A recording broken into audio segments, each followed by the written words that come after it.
Hi,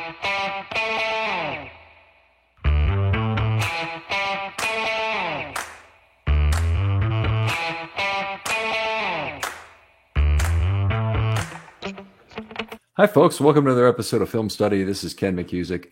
We're here to continue our expectations series this year, where we take two players, one from the offense, one from the defense, talk to a local analyst about them. Today, we're going to talk about Kevin Zeitler and Josh Ross, and here to talk with me about them is Kyle Barber. Kyle, how you doing? I'm doing well, Ken. How are you? Life's good, man. I can't complain. Back at this. Seems like episode or two every single day. Been very entertaining stuff. Great discussions. That included the last one with you. Yeah, we had some fun last episode, and I'm excited to get to this one too. All right. Well, let's talk about Kevin Zeitler a little bit. Now, 33 years old, entering his 12th season. Now, we're going to talk about the contract stuff because that's a large part, I think, of the Kevin Zeitler story for 2023, but still a very good combination of run and pass blocking skills. One of the things I really like about Zeitler is he's definitely a better pass blocker than he is a run blocker. Not a terrible run blocker by any stretch, but an elite pass blocker still in this league. Yeah, definitely is stronger of the two suits, and I do appreciate and like that you also said that he's not a bad run blocker. He used to be a far better one, and I think also PFF changed some of their grading systems on him for how he kind of grades out. That doesn't mean he's better than what his numbers are or worse, but necessarily I really like what I've seen out of him on both fronts. And regarding his passing protection, he's had really two solid seasons for the Ravens. Allowed a total of 3 sacks, had 30 hurries in 2 seasons, when in comparison the 2 years prior with the New York Giants, he allowed 5 sacks, 5 quarterback hits, and 40 hurries. So he's had a great kind of resurgence, you could almost say, from just that kind of statistical aspect, but he was a good player for the Giants too as well. And I just think it's worth crediting kind of the Ravens front office for landing a guy that they saw his performance, they wanted him, and it was able to fill a big need for them at the time. And then also landed with a good prospect, a good player at a fair deal. And they didn't lose a comp pick when they did go back and sign him originally. They did not lose one because they didn't have any coming that year, right? I believe they didn't have one. I thought they might had one coming, but they signed him after the fact. I thought that was, or it was because he got cut from the Giants, so they didn't lose a comp pick from that. Yep. All right. So I have a little bit different statistics on Zeitler. It's just the way I score it is a little different from PFF, but since I use a 3-second standard and they use a 2.5, I have partial pressures, as people have no doubt heard me say. I've got slightly different totals, but they're very good. 13.0 pressures for the year, half a quarterback hit allowed the entire season, and 2 sacks. He effectively had a nearly identical season to Ben Powers. They're very similar in a lot of ways. Ben Powers had a even more extreme differential between his pass and run blocking. Ben Powers had fewer penalties, which was really nice.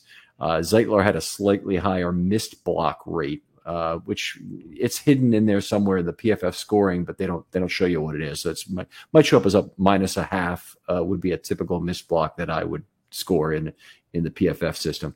And the big thing was that Zeitler had 3 10-yard penalties during the season. They had another play against New Orleans where I split up a false start 3 different ways because I couldn't really decide who was at fault. Zeitler for a late tap, Linderbaum for a late snap, or Lamar for getting to the line late. So it's one of those that I gave a third of it to each of 2 linemen as well. That's a small factor. What was really nice about the games for both players is they qualitatively avoided really bad games. So the worst game for each player were 2 Ds. And when I see a season like that, there's a lot of week-to-week variation. You can see this in PFF scores too, if that's where you want to look. But there's a lot of week-to-week variation in offensive line play. The same way there's a lot of week-to-week variation in, say, line scores for a baseball player. You have your 2-for-4, 2 home run games, and not too many of those, but you have a lot of one time reach base, maybe by hit or walk kind of thing that are a lot of your whole season. And then you have some 0 for 5s where you really look struggling, maybe hit it a double play with that. Well, anyway, Zeitler and Powers both avoided the really bad games in this year. And that was a nice thing. I think, part of that is that both have matured a great deal as pass blockers. I think that Zeitler has always been pretty good. I think Powers really came into his own in year 4, earned himself an enormous contract based on the year he had. And, good luck to him. It's the best way to say goodbye is with a nice 4th round comp pick to make it soothe the pain a little bit. Yeah, that'll certainly come in handy for the Ravens when they knew they couldn't afford him. He knew it by the end of the year too. When they were doing locker clean out, we were interviewing him about it. He was very matter of fact that he'd be happy to be here, but we'll see what the future holds. Which is player speak for the money talks, and it was pretty obvious then. You mentioned the penalties thing. That was something that I really liked when I was looking over the numbers for Zeitler. That he had 3 last year, two and then 1 accepted, I think, or 1 off from what PFF kind of had it graded as. But he had 7 penalties in 2021, so he really cleaned it up going back from that first year with the Ravens to the second one. And I was impressed by that because that's huge, as you and I have talked about with how bad and how harsh holding penalties are, and just the monotony of the 5-yard pre-snap penalties. They're not as critical or painful as the other ones, but those are certainly something that he did pretty well with. He had at least 1 and possibly more illegal downfield block in 21. So those are the real costly 5-yard penalties. They're the ones that give the defense the option, and they're a 5-yard penalty, so you don't have any chance to win the play on that down. But they don't also cap the loss at just 5 yards, because if the play is worse, then the defense gets to take that instead. So I know he had 1. It was right on the goal line too. So it ended up being a really costly play. And there was a lot of dispute over whether it should have been called that or not, based on the fact that he slipped off a block, I think, and got a yard and a half or something into the end zone. It was the rules analyst at the time was calling it a pretty marginal call, but I can't remember exactly what game that was in. Yeah, I don't have the memorization of that one, but as I said, I just really liked what I've seen out of him and kind of him becoming more of a, still growing. In year 11, he was still producing and still working hard and developing his game. And maybe that's a credit to Joe D'Alessandris, as you and I know and love the Ravens offensive line coach, and how he helped to further develop Zeitler, or if it's just he felt more comfortable in the system, maybe grasping the totality of Greg Roman's kind of offensive line system, I assume is rather vast. So the minutia of that stuff causes you to maybe be overlooked or maybe you overplay something. But in year 2, he looked really solid, and I'm curious to see just how effective he can be in Monken's system here in 2023. Yeah. You're right, by the way, about 21. 4 penalty stalling drives in 2021. That illegal downfield pass came in week 2. I forget who they played that week. That was in 21, so it wasn't this Miami game from last year, but I don't recall exactly who that was about. But anyway, definitely got a nice cleanup, as you mentioned, from Zeitler. One of the things I've always liked him about a player, and this is a run blocking component, the Ravens will have some difficulty replacing, but I think they're planning to. I think that we'll get to this as the show goes on, but really good upper body strength, good enough mass as a player, probably plays a little bigger than he is because his upper body strength is good, and he really delivers excellent torque. And we hear that word a lot at practice because D'Alessandris will use it. Torque him, kind of, you just talks about, he turns it into a verb, and he does a very good job at opening the front gate, as I call it, for a right-handed run game. If you want to run power and you want to create a hole there for a pulling player to go in and get another block, he's quite a valuable guy. I do think the Ravens, have that sort of player in Voorhees for 2024, and Voorhees starts at normally rookies, you got to get him in a weight room just to kind of bring him up to an NFL standard at minimum. Voorhees already is one of the strongest players on the team. He'll start as in 2024. I can't even imagine how strong he's going to be after all he really has to do for the year is rehab and lift weights. Yeah, I mean, everybody's seen the viral clip of him bench pressing through a torn ACL, I believe, a day or two behind, and he already showed off just how strong he is as a player. Now he has the ability to just become a monster in the weight room, and he already looks big. I mean, we saw him on the sidelines during minicamp. He was out there on crutches, I believe, is what he was maneuvering around on. And he was standing next to Ricard, which it's not fun to stand next to Ricard if you're a smaller guy because he just out muscles and is just a monster.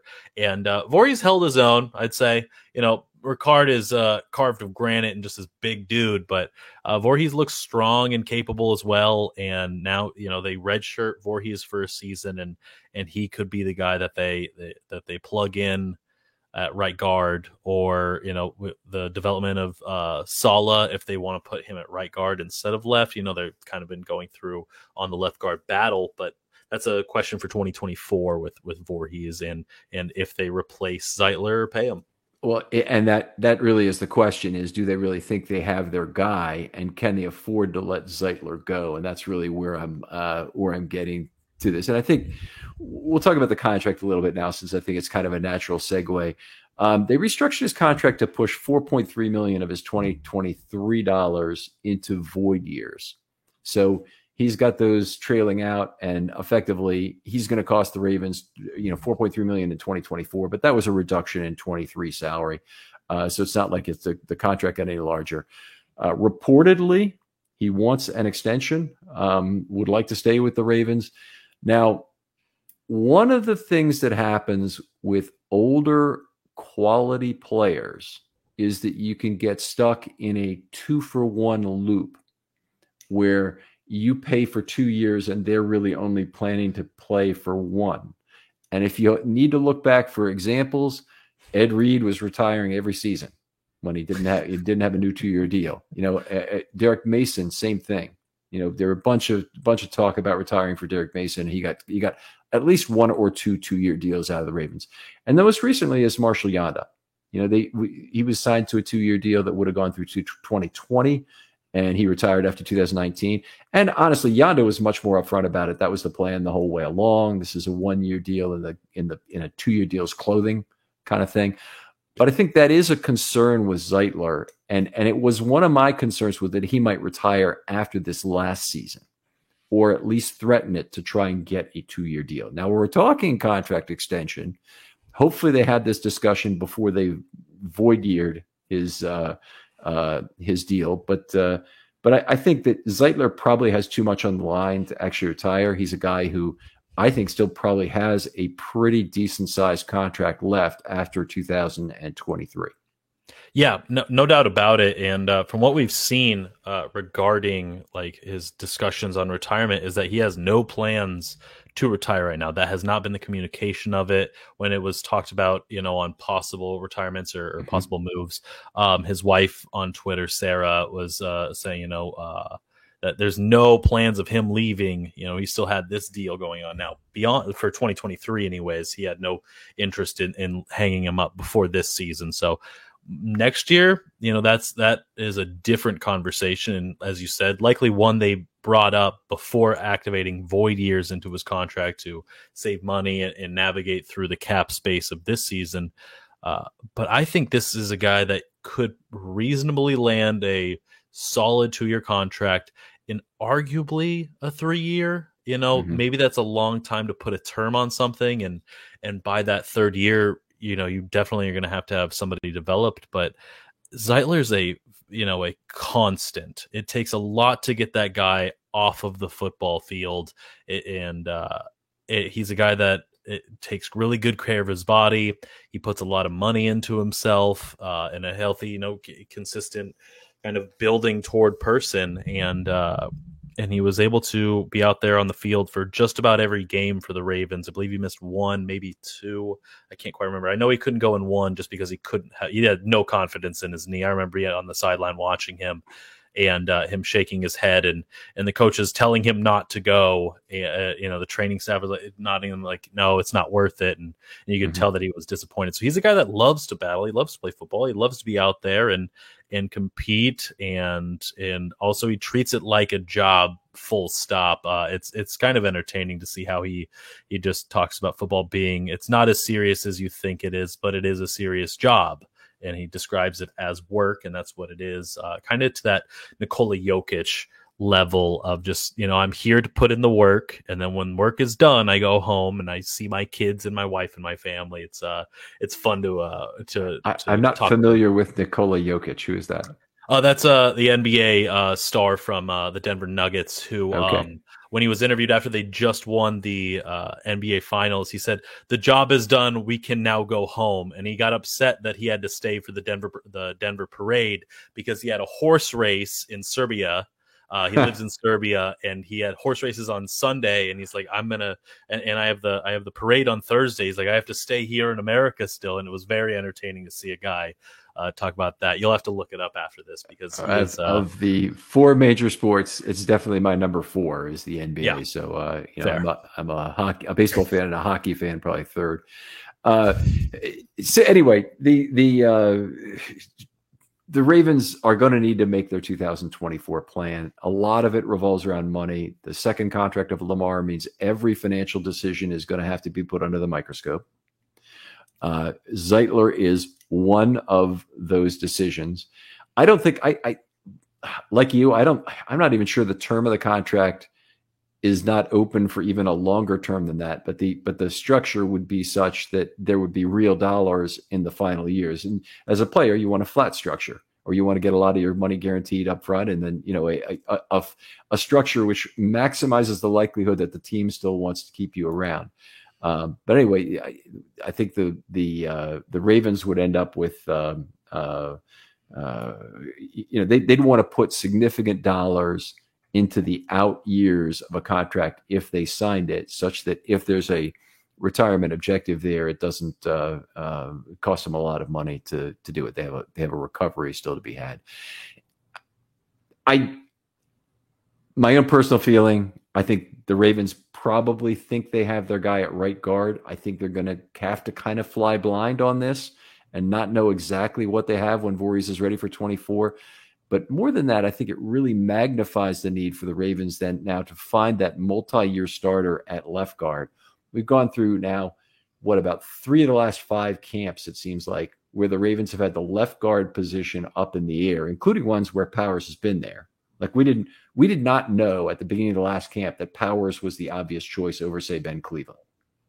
No, we had no idea. That was Powers was looked at as the dark horse of that competition, and many didn't expect. There was talk of, hey, if they cut Powers this year, they saved I think it was 1.6 million. Yep.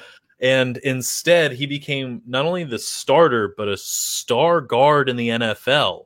It was a surprise to everybody. People were blown away going, why isn't Cleveland out there? Why isn't this guy out here? It doesn't make any sense. McCary, instead of just being that 6-man guy, he could be in there at left guard instead. He's pretty good, at tackle. He could do well, at guard instead with Stanley next to him. Instead, it was Ben Powers by a mile. And now they have to figure that out again.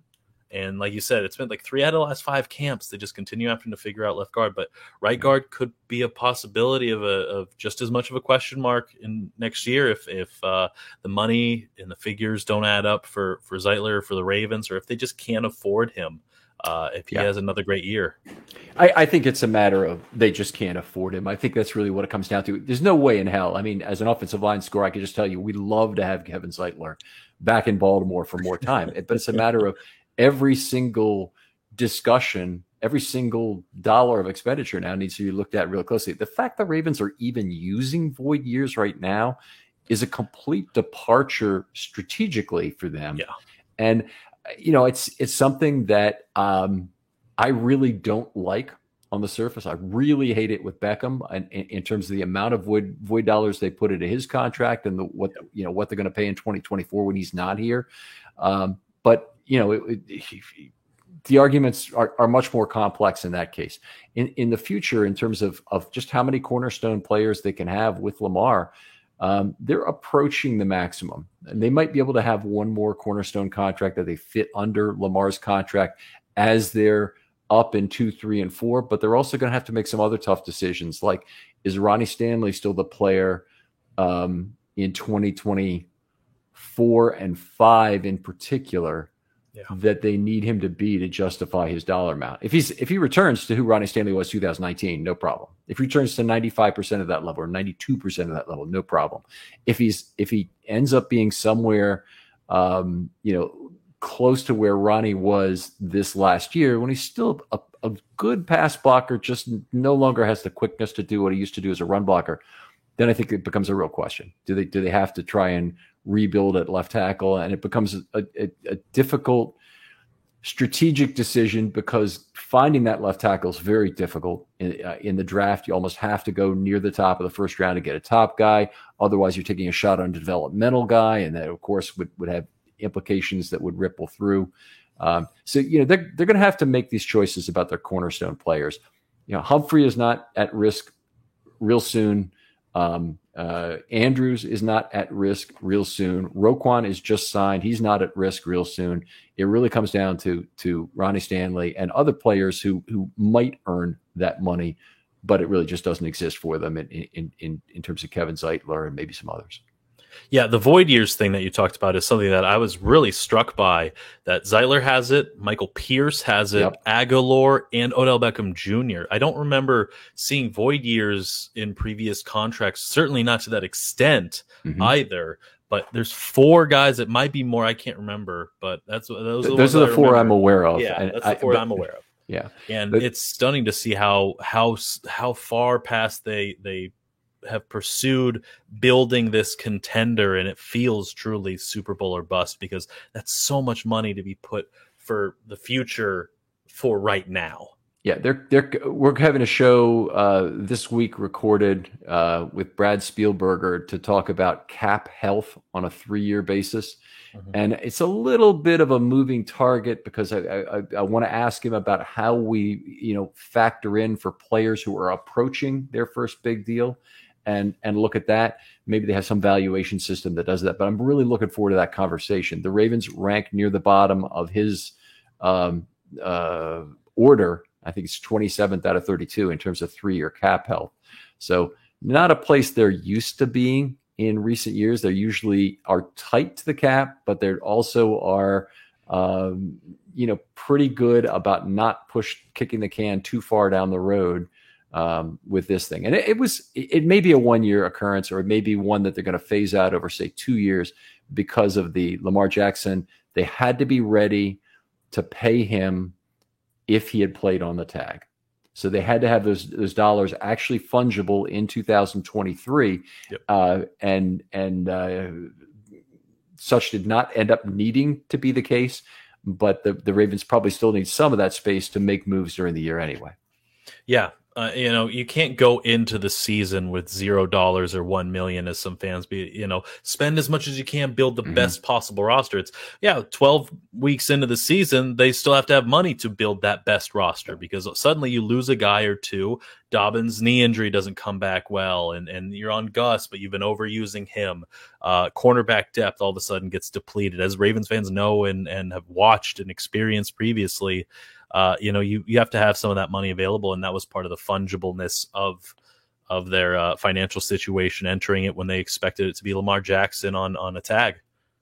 Yeah, the other thing that we may first of all, I talked with Dan Reese, a cap expert. I think Brian McFarland would give you a similar number, but he would tell you that the typical amount you need to go into a season with is about $5 million, maybe 5 to 7 if you really want to be careful, in order to pay pro rata vet min contracts for the players that you lose during the year. So that if you could lose 5 players for a full season, but it's more likely you lose 10 players for half a season, if you want to think about it that way, and you pay pro rata amounts to those guys. And every dollar counts there, so you have to pay for it. Another big use for in-season cap dollars is to make trades. Now, you can create cap dollars in season 2, by the way. It's not like you there's no way to get those, but it's to make trades. And last year they acquired Roquan Smith. They did not have the dollars to take his salary on. What they effectively had to do was give more draft capital to the Bears in exchange for Roquan, because the Bears took some of that salary burden off him for 2022.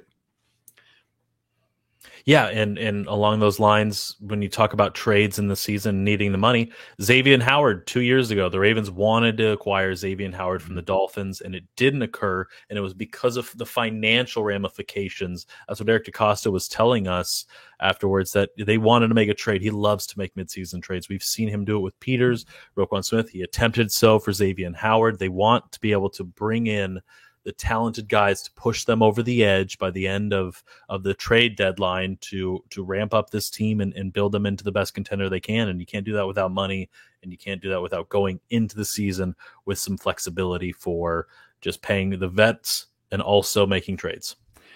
Yeah, very much true. And, a lot of teams, as the season goes on, particularly a lot of the contenders, because they typically tend to spend a little bit closer to the line, those teams often don't have money, and you can put yourself in an advantageous trade position in terms of value, not just necessarily in terms of what you have to give up to get a player exactly, but you may limit the number of bidders in the conversation, which indirectly reduces what you need to give up. So having a few extra dollars on your books when another team really wants to trade a player is a valuable thing. I think 2019, taking on Marcus Peters, they took whatever he was earning on, and there was no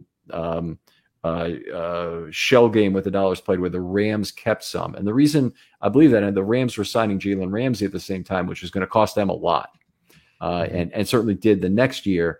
But that was an interesting one that the Ravens were in a position to do it. Obviously, that one worked out very well for the Ravens on that one. Yeah, the Ravens, like Eric DeCosta says on record, he loves to make trades. It's one of the best parts of being a GM is the excitement over being able to make a trade, and always trying to win the trades is his big importantness to it as well. And there's varying degrees of winning those trades, and he's done well thus far, I'd say.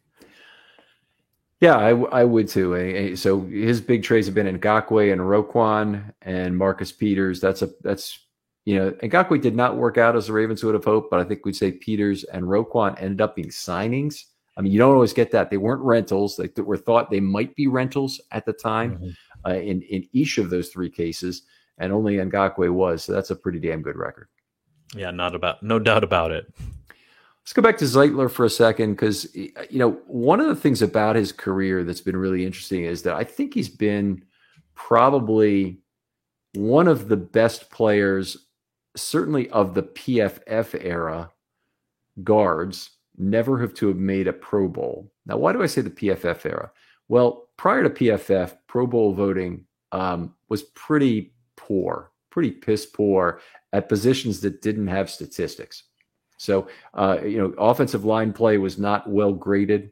PFF started their system in 2007. They then went back and got 2006, and it evolved a little bit over time. But it was fairly transparent originally what they were doing, and I thought they had something that they were immediately pretty much able to sell to the NFL. But anyway, the point out of this was the writers have had PFF to use as their crutch for Pro Bowl voting for now all of Zeitler's career, basically. And still, he's never made a Pro Bowl, which is really fairly remarkable. He's made $86 million as far as I see it through 23 in the game. And he's managed to never make a Pro Bowl. And he's got to be one of the extreme cases there. That is something that it's funny. Sarah Zeitler tweets out every year, looking forward to all the articles about my husband and how he has yet to make a Pro Bowl, and he's a snub once again. And it was 4 minutes after we had published Kevin Zeitler snubbed from the Pro Bowl yet again, because every year he doesn't somehow make it, but he is one of the best guards in football. Yeah. Second team All-Pro one time. So, that obviously is this last year, Powers got a first team.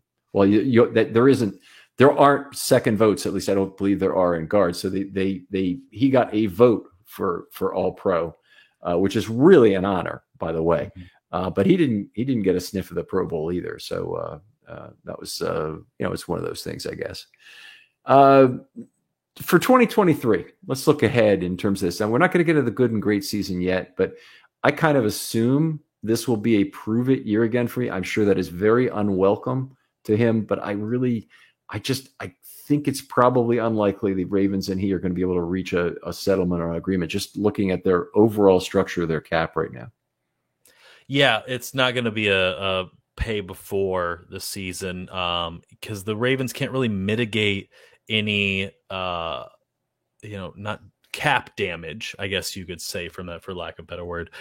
They can't really gain anything from paying him just a little bit less for some security in that. I don't see that as an opportunity or an option for them. And though Zeitler would love to have money now and get a long-term deal or a 2-year or 3-year deal locked down right now, it's in his best financial interest to play this out begrudgingly, because there's likely a bigger payday out there than even the Ravens could give him, unless he wants to take a true team-friendly deal, which he might have the money to do so. But like, why do that if you are worth what you are worth? And the Ravens fans and you certainly know just how much he is worth. Yeah, I agree. Zeitler hasn't been a one-team player in his career, and I wouldn't call the guy a mercenary by any stretch, but he's played on 4 teams. I think he's at a point where he may like the locker room here. There may be a reason why he likes it more, but it's much easier to play for a team-friendly deal when you're near the vet minimum or at the vet minimum. It's much easier to play for team-friendly plus a handshake.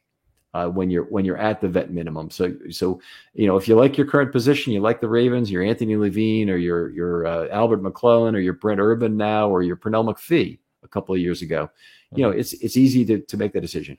In this case of Zeitler, he may have to make a decision that's $6 million to stay in Baltimore, $9 million to play somewhere else, say, and I don't know if those can be the exact numbers. It might be de-inflating them. They may have to be inflated significantly more on both sides. But I would think it's going to be more difficult, given his history, to just say I'm saying sayonara to the $3 million because I like the offensive line coach and I like the players I'm playing with and I like playing with Lamar Jackson. I'm not convinced he would do that for $3 million a season. I don't think so. I think Kevin Zeitler has it seems like his primary focus is his family and what he can do for them. And that's not a negative on a guy at all. It's just that, whatever moves you can make to secure your family for generations and taking care of his daughters the way that he does and his, his family. And that's in football being work, a job that he, loves to do and has a passion for. But at the end of the day, it's work and he does so to make money and $3 million to go play for another football team is not that's not something to dismiss so easily as we kind of see it, especially when it's somebody else's money. Don't dismiss it, because you wouldn't. Anybody in the working world, anybody in business, they move for that kind of money. You completely understand it, and they may love their company, and yet the money is too good to pass up a lot of times, and even in the case of they've made a lot of money lifetime, the money will still be too good to pass up a lot of times. Absolutely. That's something that I always see as overlooked. Is like, he's already, this guy's already made enough money. He should just stay with the Ravens, or he should stay with this team. And, because he loves this team so much. It's like, if somebody came up to you and gave you a 40% raise, if you worked at a job doing the same job you're doing, but made 40% more and you love to do it, of course you're going there. Are you kidding me? So I just don't know how the Ravens can afford him in the future, but for his play right now, you love every snap of his because it's good to have that kind of a guy at right guard. Yeah, absolutely. And let's go right there from what's a good season and what's a great season for Kevin Zeitler. You go ahead and start us off with a good season and where you draw the line on that. Right. A good season for him is to minimize any possible regression is kind of where I'm starting with. He's going into year 12. He's had 11,000 snaps in football, in pro football. And so the wear and tear is a possibility, even though he takes great care of his body and works really hard. Becoming an older player and at a physical position, minimizing the deficiencies and the degradation of kind of his play, I think is a good year. If he can repeat last season's production, that's phenomenal. That's great. I think that's good enough. And I think that that can qualify as a good year. Continue to minimize those penalties as he did, regressing those from, like I said, 7 down to 3. Those are the areas for me that I think that would qualify as a good year. Very similar. He's been remarkably durable his entire career. I would set the mark at 950 snaps is what I'd like to see from him this year, which I think he could do if he missed about 3 games. And maybe even a little bit more than that with Monken's offense, but 950 snaps is where I put it. Minimal concessions to age as a run blocker. Now he's already probably not quite the guy he once was, but minimal additional concessions. And he's the 4th best, I believe, pass blocker in the NFL. So Powers, I think, was number 2, and I think he was number 4 by PFF. If I'm looking at the entire NFL, I want to see that he stays in the top quartile of pass blockers in the NFL. If he dropped to 8th, that would be fine. 9th, 10th, that's probably fine too. If he drops to 17th, that's not fine. So he's that's where he's making his money, and I hope he can retain that as a good season. But that's I look at that and I say that's a lot to expect out of a 33-year-old player as a good season. Then again, his record of durability is so outstanding, and his consistency as well has been very good. That I think it's probably not unreasonable to say that's a 60th percentile result, which is how I set these. Yeah, the measuring stick for Zeitler is a strong one because he's had such a proven track record of his durability and of his performance. So yes, it sounds kind of outlandish at areas to be like, oh, just a good year would him be not regressing and continuing the production, because he was a top 4 guard last year, and if he remains as a top 5, top 10, top 12 guy, that's valuable is good. Like it's crazy to be like, if you're a top 12 guy, that's a good year, but by his standards, that's what it is. Yeah. The guy who's very similar and played well into his 30s with the Ravens is Matt Burke. Matt Burke, he was a 6-time Pro Bowler when he came to the Ravens, and I was not completely sold on him, but then he absolutely, the Ravens had him about the time I was starting to score football. Already Jason Brown had been in the books and some other things, but Burke came in and he's scoring at a level that's just incredible week after week. Great pad level, not missing blocks, not getting bullied around the way the huge number of undersized centers have in the time since, Jeremy Zuda and players like that, Gronkowski. And he completely ruined the curve that I use, and centers have to have a higher score. I said it significantly higher, and part of that was how well Burke and Brown before him too had played. Brown, of course, got a big contract with the Rams. They really regretted, but Burke, PFF called him their 22nd best player in the league. I think his first year with the Ravens. It might have been, I think it was his first year with the Ravens. And it's in the whole NFL that Matt Burke is the 22nd best player. It kind of defied any kind of logic. But if you look back, he's that same sort of player who the only wish you had for him year after year was to cheat Father Time yet another year, the way Montgomery Burns cheats death on an ongoing basis on The Simpsons. So it's really special. But anyway, Zeitler, if there's a player who I had the highest likelihood of him doing, it would be him in terms of saying he could remain durable at his age. Absolutely. His effectiveness has just been noticeable and something worth praising about as much as we have. Move on to a great season. Tell me what that looks like for you. A great season is remaining in that top 5 for guards, at least in terms of the pass blocking. He's going to be called on a lot this season with Todd Monken's change to the offense. They're going to be passing the ball far more frequently. Mm-hmm. He's probably going to have to continue to help out with Linderbaum and helping with the combo blocks there. You and I talked about in that previous episode about the left guard role and how that's going to be a weakness that defenses are hoping to exploit, is the split between center and left guard. Well, left A gap. Yes. And you're going to see, I think, a lot of Zeitler moving and helping to assist Linderbaum so he can focus more on those areas if that's where the weakness in this offensive scheme is going to land. So if he can help alleviate the pressure from Linderbaum, who is undersized, and we've talked about that, then helping in that area and remaining top 5 as a pass blocking guy, and maybe even improving in the run game with maybe less volume but greater production and quality instead of the quantity at the run game. But I don't ask for an overwhelming amount because, as we said, he's 33 years old, and you can only put a bar so high even for somebody that has this kind of track record. Definitely true that surprises are generally negative ones for older players, really in any sport, but in football in particular, players get old in a hurry at some point. I have basically a very similar thing, but I'm setting the bar for a great season. This is an 80th percentile season. It's 16 plus regular season games. So he misses no more than one game. He continues that streak of outstanding durability. He beats Father Time by effectively duplicating his 2022 season. So I'm saying basically he could go up a little bit as a run blocker, down as a pass blocker, but you understand that in aggregate, I want him to duplicate what's going on. And I think you're right.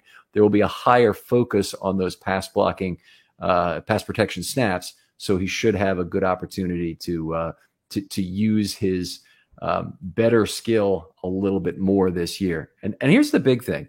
He finally gets a deep playoff run. Now, I don't know if you know this, but Kevin Zeitler has an 0-5 record in postseason games currently with Cincinnati, I think with Cleveland. I don't know who, but boy, if anybody deserved to get a postseason win and really experience the postseason on a deep run, boy, that would be, I think, it wouldn't necessarily be one of the stories everybody is talking about in the postseason, although I think some national news outlet is going to pick up on the fact that, hey, Zeitler's 0-5 in the postseason right now. This is a win for him. We don't need to talk about Lamar Jackson, who was 1-3 before.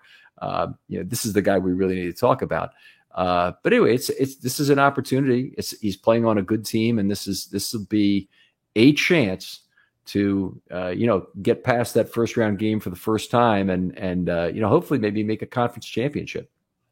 Yeah, I did not know that stat, and if the Ravens go into the playoffs, I will be asking Kevin Zeitler about that if at all possible before the week and hopefully after, and talk about how he did win a playoff game and it feels good. So you can bet your bottom dollar I'll be the one to ask him if nobody else is doing so if that comes around this season. All right, let's move on. Talk about Josh Ross entering his second season as a backup inside linebacker. A lot of people were skeptical about Josh Ross coming this year, and part of that being the Michigan connection and him having played with McDonald the year before. Played the first 2 games of 2022 on special teams, had a tackle in each game, went down with an injury. There is a note on his wiki, and I don't remember this happening, but maybe you do, about him being designated to return late in the season, and then he never did. Never saw a transaction bringing him back onto the roster. But long story short, he never got exposed to waivers during the season, which is a very key component. Yeah, I remember asking John Harbaugh about Ross, and it was like right after, because it was amid the injury substance regarding Lamar, and I thought I'd be kind and throw him a softball on on an injury that he would want to answer about, and he said that Ross is coming along fine, and they think he'll be back, and then I don't think it ever came to fruition just because they had Roquan and Queen, so I don't know the whole designated to return situation, but I know that the Ravens essentially just didn't need him anymore, and that's probably the reason why, was that Roquan landed and there was nothing to add to that defense afterward. Yeah, and they had him protected. There's no reason to DTR him, bring him back, and then have to transact him somehow after that, where you might expose him to waivers. So we used to see season-ending IRs, IR stashes before the season started, sometimes with a little bit of a made-up injury to stash a player for the year. That used to be very, very common in the NFL. I think it's less common now. It's more common you bring the player onto the roster by waiving a handshake player, stick him in a spot where you could DTR him with the rules currently, and then bring him back. But it's I think since you already have the ability to put 56 or 57 on your roster, oftentimes by using these handshake deals with players, you don't need to resort to putting a guy on a shelf for the whole year. And they still did, have done some of that kind of stuff, but it's much less common than it used to be for stashing purposes. Right. And but even with that, kind of segueing into Ross's kind of future with the team, I think it's a little tough to see him making this 53-man roster right now after signing, the highest ever off-ball linebacker contract to Smith, not picking up Queen's option, kind of signaling that they want a new guy, but they currently have Queen, and they're not going to get rid of him. So he's going to be on this 53. If he's not traded, yeah. If he's not traded, yes. And then you just drafted Trenton Simpson, and I would like to have Ross on the roster, but can you make the argument you want him more than a Malik more Harrison. valuable special teamer or a more valuable corner or a depth piece elsewhere? And it's really hard to determine such a thing. I expect the team to carry 4 inside linebackers. They use inside linebackers very typically for special teams, of course. Malik Harrison has a big role on all 4 of the coverage and kick units. So I don't think that he's likely to go, but the reason to do it would be a switch in service time because Malik Harrison is entering year 4. By the way, I just gave you the easy question to ask, Harbaugh. Here's the easiest article to write during the whole camp process is who might be on the bubble this year. Just look at all the 4th-year players. Every 4th-year player is in jeopardy. They're either a star who's going to, Ravens may lose, or they're a guy who might be cut because their option value is out in year 4. And that's why the Ravens may look for a reset, I think, at inside linebacker. That said, Malik Harrison has the characteristics of a player who could become a McClellan type that the Ravens keep around for multiple 2-year deals. Now, it's really a question of what his expectations and what his goals are. But at some point, somebody, his family, his agent, will probably have a talk, and maybe some other players who've done it already. Maybe he talks to Anthony Levine about this kind of a thing, about, what are your options really in the NFL? And embedding yourself with a team, really understanding everything they do on special teams, embracing that, and then also bringing this versatility as a linebacker is very valuable. And by the way, that might very well be the path for Josh Ross as well. He's just 2 years behind. Yeah, that's what I was going to say, is that for everything every point you're making about Malik Harrison being that guy, Ross can also be that guy. Yep. Whether that's in Baltimore or not remains to be seen, and we'll see what they make as far as the decisions at this position.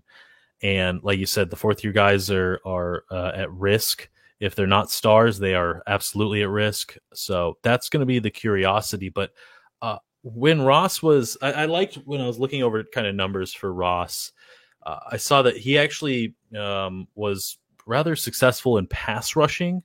He had 35 pressures in college in 4 years. He had 7 quarterback hits, 9 hurries. He had 2 sacks.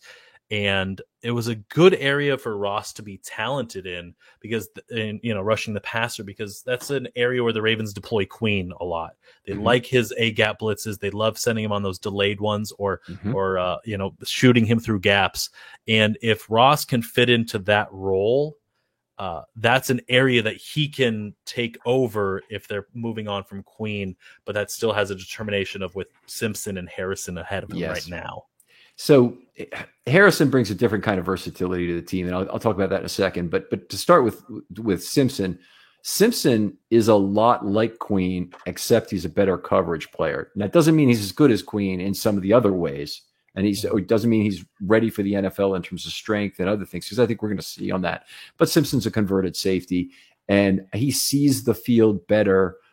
He sees the field as if he's from level 3 and has done a lot more in college to limit yards per target on his intended receiver, and has a better understanding and deeper drops in the middle of the field.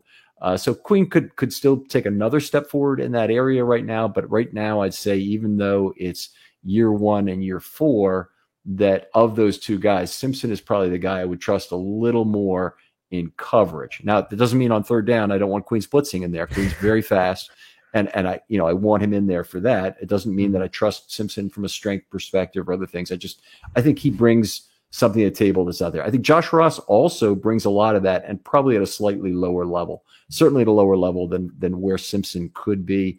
But Josh Ross showed some good coverage instincts, I thought, in the preseason in 22, and was one of the real standouts for the Ravens.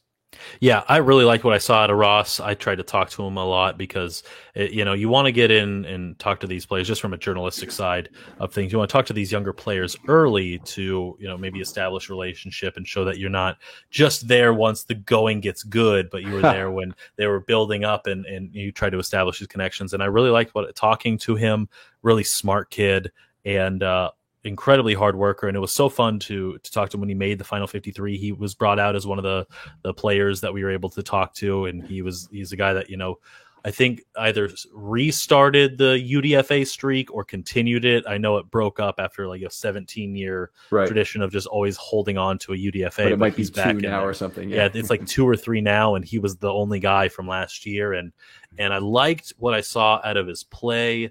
And no, it wasn't enough to not draft Simpson, obviously, but there's a possibility of him being able to play good quality football in the NFL.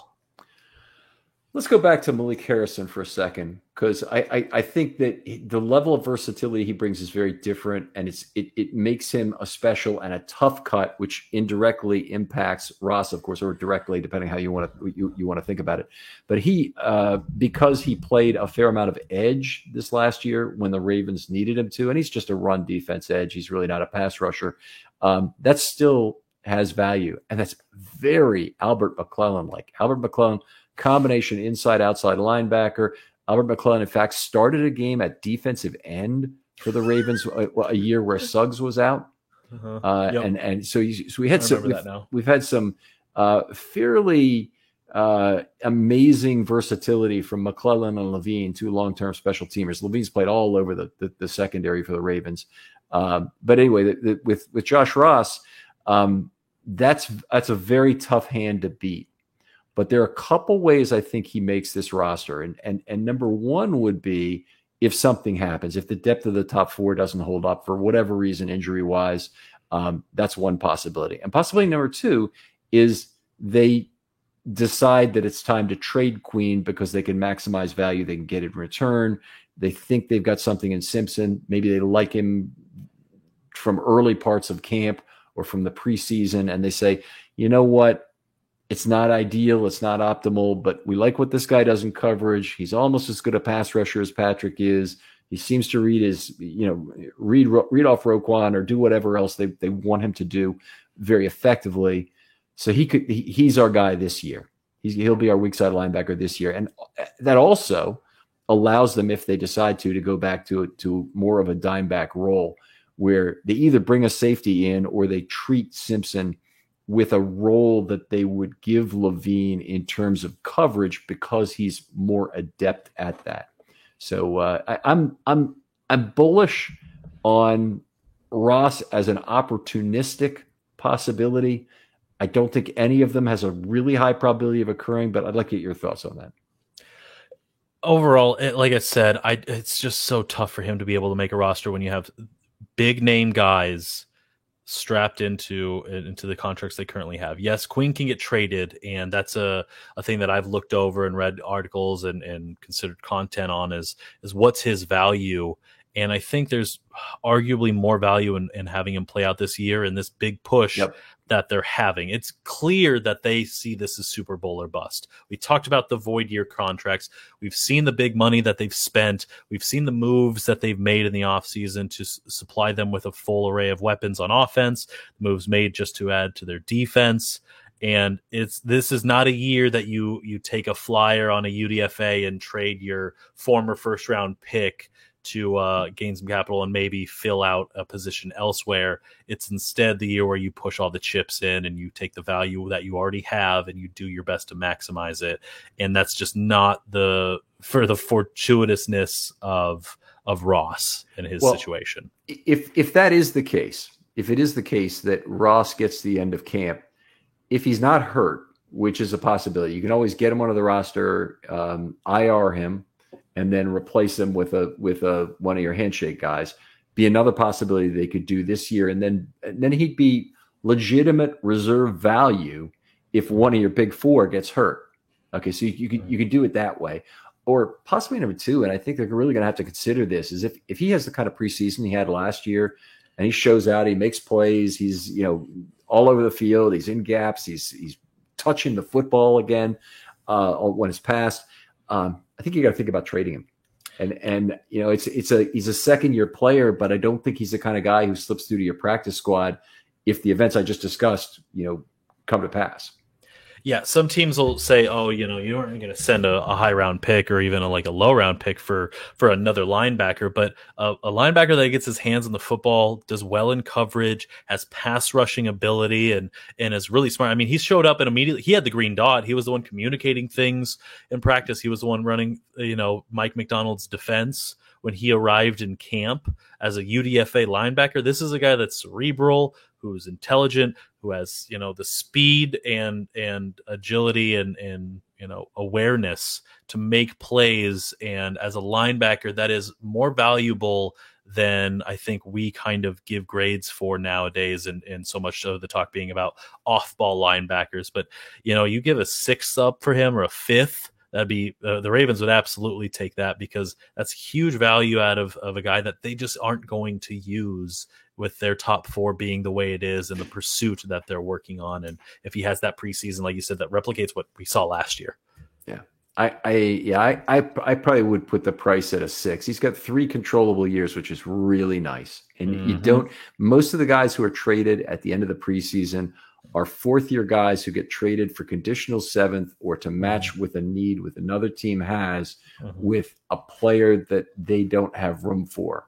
And those don't happen all that much. Derek Martin was involved in a trade like that, I want to say, where he was traded for another guy who was in his 4th year, and we gave away a corner, and I think maybe we got a lineman out of the deal, kind of thing. But it's usually that kind of a trade, and it's very hard to engineer those, because it has to be an exact need for need exchange of a 4th-year player, and there just are a limited number of total combinations in the entire NFL that fit that.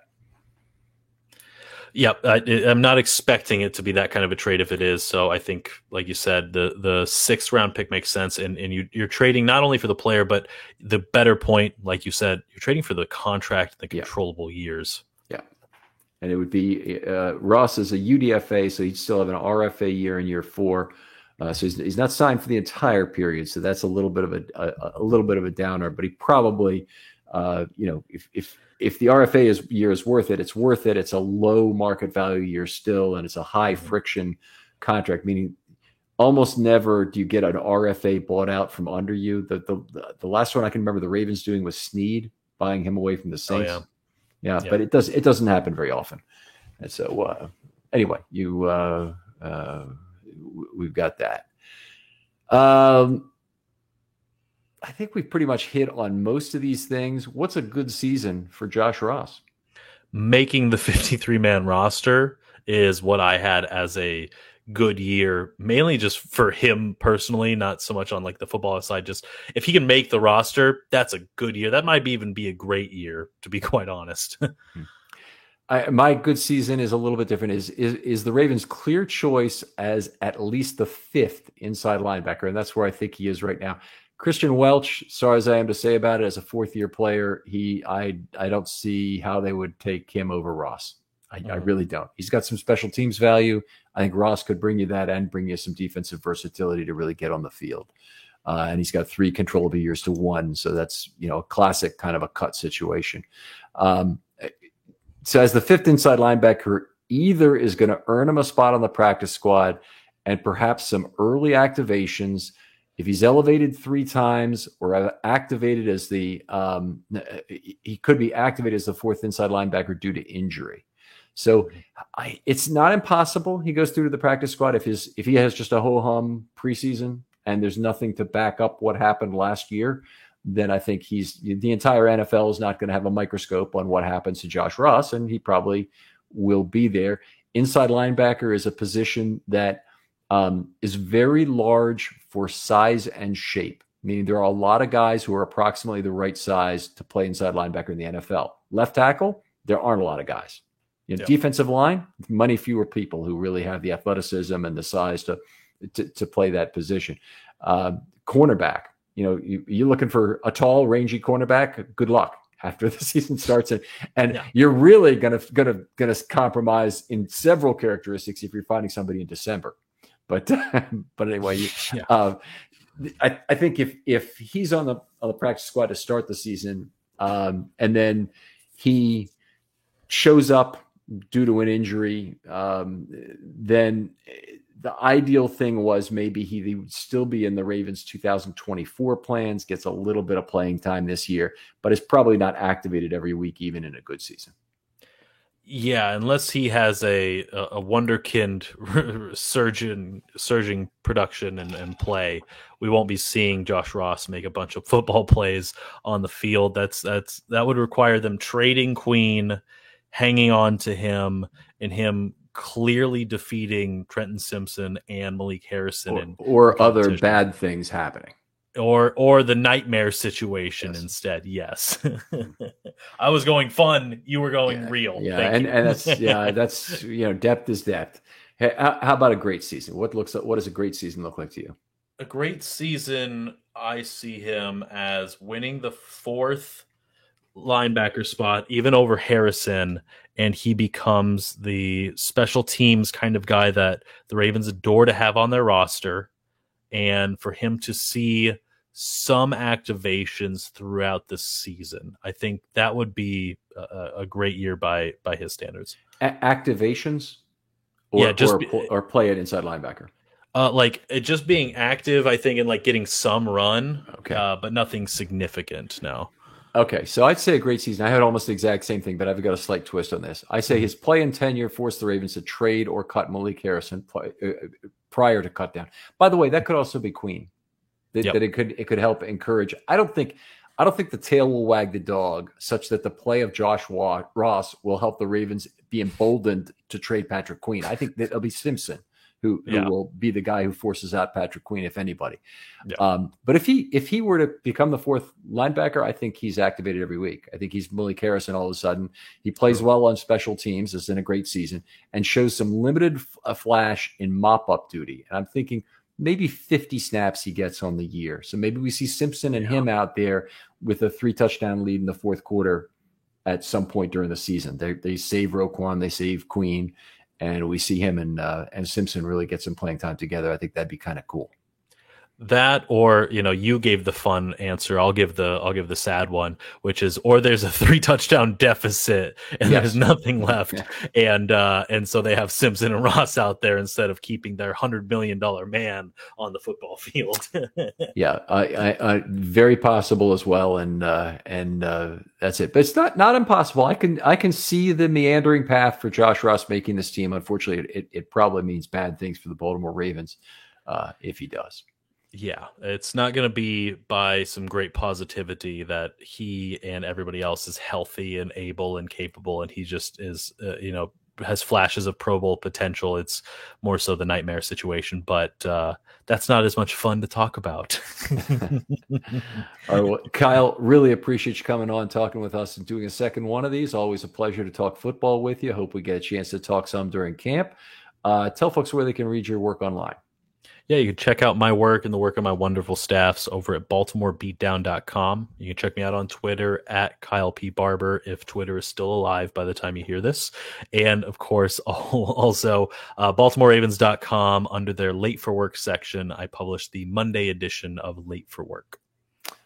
All right. Other folks out there, if you'd like to be on a film study short, you still have time. This is a dead period for the NFL. It's true. I'm stacking up a bunch of these episodes that we talk about 2 players, but there's still a few extra days in there for other topics that you would like to talk about. You want to do that one play episode? Sure, I'll do one with you. If you have another metric you'd like to discuss, having Brad Spielberger on to talk about the 3-year cap health, which ought to be an interesting one. Doesn't have to be anything that deep, but if you have a philosophical GM thing you'd like to talk about, Love to hear your thoughts on it. Anyway, send me a DM. They're always open on Twitter. I'll get back to you very quickly. Kyle, thanks again for coming on. I had a blast, Ken. I love doing this. We'll talk to you next time on Film Study. Okay.